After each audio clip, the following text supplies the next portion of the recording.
नमस्कार मैत्रिणींनो. तर आता थंडगार वातावरण झालं आहे. आज पाऊस पडला आहे. परवा चिकन केलेलं मी अपलोड करायचा राहिला होता व्हिडिओ. तर इथं मी चिकन आणलेलं होतं अर्धा किलो.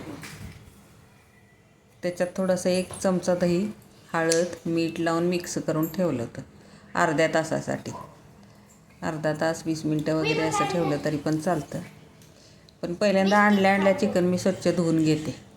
नंतर थोडंसं पातेल्यात तेल टाकलं आणि त्याच्यात ते वापलत टाकलं अर्ध्या तासानंतर.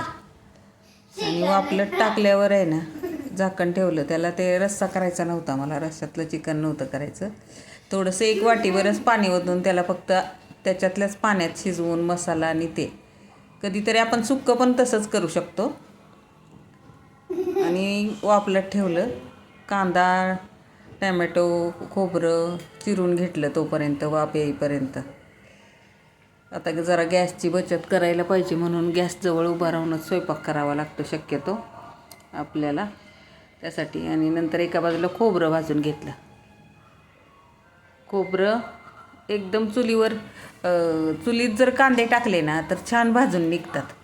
पण आता आपल्याला कुठली येणार चूल, त्यासाठी एका बाजूला मी टॅमॅटो कांदा चिरलेला होता ना, तो टॅमॅटो कांदा खोबरं थोडंसं तांबूस भाजलं की मग ते मसाल्याबरोबर सगळं भाजून निघतं चांगलं. आणि मसाला भाजताना पण त्याच्यात थोडंसं मीठ टाकलं ना, पूर्ण परतत राहिलं तर तो मसाला चांगला चवीला, म्हणजे त्याची पूर्ण रशी उतरली जाते. आणि कांदा भाजताना थोडंसं मीठ टाकायचं. मग आता गॅसवर भाजायचं आहे तर असं पातेल्यात कढईवर वगैरे भाजतो ना, तर तो मीठ टाकून कांदा भाजायचा चांगला. कांदा आधी भाजून घेतल्यानंतर मग भाजत कांदा आल्यावर मग टॅमॅटो टाकायचा. म्हणजे टॅमॅटोमुळं पाणी सुटलं तर मग कांद्याची ग्रेव्ही चांगली नाही होत. त्यासाठी कधी काय होतं, आपण पाणी टाकतो ना तर मग चिकनचं पाणी टाकून रस्सा नाही चांगला लागत. त्यासाठी मला आज ते 1 किलो, आणि असं करता करता माझ्याकडनं मसाला भरपूर झाला. तर तसं जर म्हटलं तर तो 1 किलोचा मसाला होता. आणि खालीच मग तो एकदम बारीक वाटलेला मसाला तो परत एकदा हलवून घेतला, खाली एकदम मिक्स केला. आणि आता त्याला तेलात भाजायचं आहे. तेल गरम होईपर्यंत मी तो परतून घेते.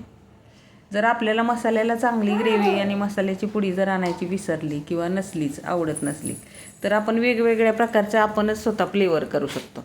म्हणजे त्याच्यात एखादा दालचिनीचा तुकडा, कधीतरी ते चक्रीफूल, कधीतरी एखादी वेलची जरी टाकली ना मसाल्यात तळताना, तरी चिकनचा जो खाताना उग्र वास, कारण आपल्याला बायकांना कसं स्वतःलाच करायचं आणि स्वतःलाच खायला लागतं, त्यामुळं तो उग्र वास येत नाही.